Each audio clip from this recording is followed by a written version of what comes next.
On va commencer tout de suite avec une nouvelle petite rubrique qui s'appelle les mots supprimés du dictionnaire. Un petit générique, mon cher Matt. Les mots supprimés.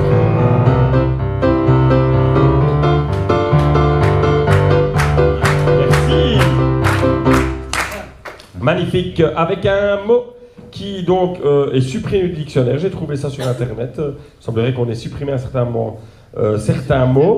J'en retrouve, moi, dans le dictionnaire électronique. Mais enfin, qu'est-ce qu'une mireuse? Qu'est-ce qu'une mireuse? C'est un nom féminin. Oui, mais c'est moi qui dis.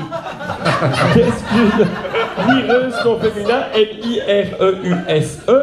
Et celui qui s'y colle pour les mots supprimés, c'est Simon Jean-Marc. Nous t'écoutons, Simon. Alors, je vous dis la vraie définition pour une fois, comme ça change.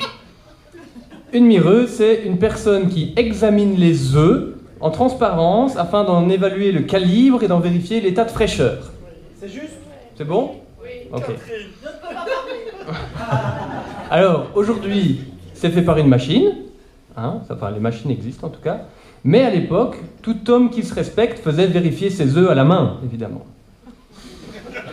Alors, au début, ça ne concernait que les œufs de poule. Mais la pratique s'est très vite étendue aux œufs de bœuf. Un bœuf des bœufs. Ben oui, comme on dit, il ne faut pas mettre la charrue avant la peau de l'ours. Alors avant d'acheter un taureau, on allait toujours présenter ses roustons à la mireuse pour qu'elle témoigne de sa fertilité. Histoire d'être sûr de ne pas payer pour le Gengis Khan des bovidés et de se retrouver avec un René Angélil des pâtures. Puis en Tudynie, la pratique s'est même étendue aux valseuses des futurs mariés. Avant de signer le contrat de mariage, le gendre et son futur beau-père se rendaient solennellement chez Mireille, une sorte d'oracle qui habitait au rivage. Sauf qu'au lieu d'être une nymphe à moitié nue dansant sous l'effet de drogues obscures, c'était une petite grosse qui sentait la clope et qui avait de la moustache. N'empêche, vous riez, mais Mireille était une vraie légende. Beaucoup de familles faisaient appel à ses services régulièrement et s'assuraient ainsi d'avoir des enfants beaux et intelligents. D'autres, par contre, ne la connaissaient pas. Ou sont venus toquer à sa porte pendant qu'elle regardait son feuilleton et son inhalateur faisait trop de bruit, alors elle n'a pas ouvert. D'ailleurs, j'ai un ami, Dédé, un ami camionneur, dont les parents ont apparemment dû toquer à la porte de Mireille un jour férié. Elle ne travaille pas les jours fériés.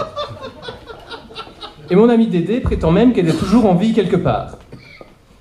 Donc il est camionneur et il s'arrêtait en catastrophe un jour dans un petit village en bordure de N54 pour vider sa vessie. Et là, Dédé, il trouve le muret parfait. Penchant légèrement, à l'ombre d'un saule, bordé d'herbes tendres. Bref, la pissotière de Zeus lui-même. Alors qu'il ouvrait les vannes, il y a une petite vieille à la moustache téméraire qui passe sa tête au coin du muret. Alors il s'excuse maladroitement, mais Mireille lui fait tout de suite signe qu'il n'y a pas de problème et qu'elle en avait vu d'autres. Là oui, elle est mireuse. Mireille la mireuse. Alors une fois son affaire terminée, Dédé s'apprête à remonter dans son camion quand Mireille lui demande une faveur. « Je suis à la retraite depuis si longtemps, qu'elle dit. Si vous voulez bien, pourriez-vous me remontrer vos 2 bijoux pour faire plaisir à une vieille dame qui est un peu seule ?» Alors, se sentant redevable d'avoir vidangé sur la propriété de Mireille, Dédé s'exécute. Alors Mireille fait « Oh, magnifique!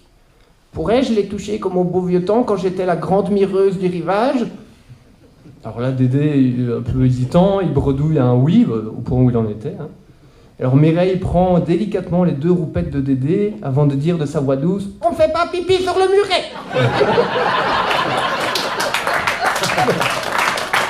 Merci Simon.